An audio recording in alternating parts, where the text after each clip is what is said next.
Spokesperson Report 470, the comments in front of the White House 99. The United States provocation will hasten the collapse of imperialism.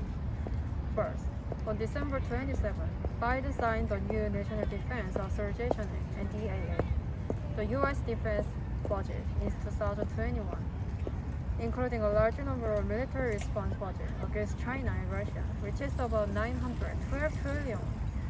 The NDAA specified the study of traditional and emerging threats, including China and Russia, and establishment for a grand strategy against China, including hypersonic missiles. In particular, as compiling the budget for Pacific and European deterrence initiative and the budget for the Ukraine security assistance, the U.S. made explicit its interference in China-Taiwan and Russia-Ukraine. Also, under the pretext of the restraint against China, they adhere to its hostile policy against North Korea, as specifying the current maintenance of the U.S. forces in South Korea.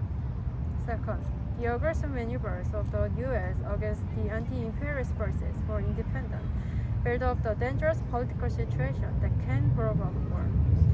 Even in this month, conducted Resolute Dragon 2021, which is the largest joint military exercise with Japan, the U.S. threatened the invasive consultation group, including Quad, Five Eyes, NATO, and AUKUS throughout this year, and carries out the war game around the world, as well as the continuous military acts of provocation against North Korea, China, and Russia of the U.S.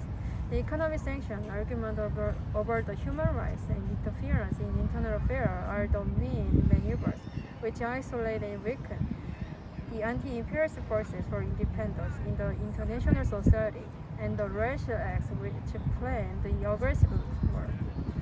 This NDAA, which consists with the consistent aggressive contents, reflects the character of the aggression and viciousness of the Biden administration. Second, with the clash between the imperialist forces and the anti-imperialist forces for independence, would the war glorify the area of great turning point? It is inevitable that a confrontation between the U.S. wants to act as a head of imperialism, sentimentalizing about supremacy during the Cold War, and anti-imperialist forces for independence, opposing aggression and plundering. As war maneuvers of the Biden administration become more explicit, it is a natural result for North Korea, China, Russia, and Iran to strengthen strategic cooperation and to show off their military superiority. The more the Biden administration provokes with the lead of South Korea, Taiwan, and Ukraine, the more collapse of the imperialist forces will be accelerated. The U.S. must stop maneuvering war and withdraw all of the U.S. troops around the world, including South Korea. December 31st, 2021, in front of the White House, Washington, D.C., spokesperson office of the People's Democratic Party,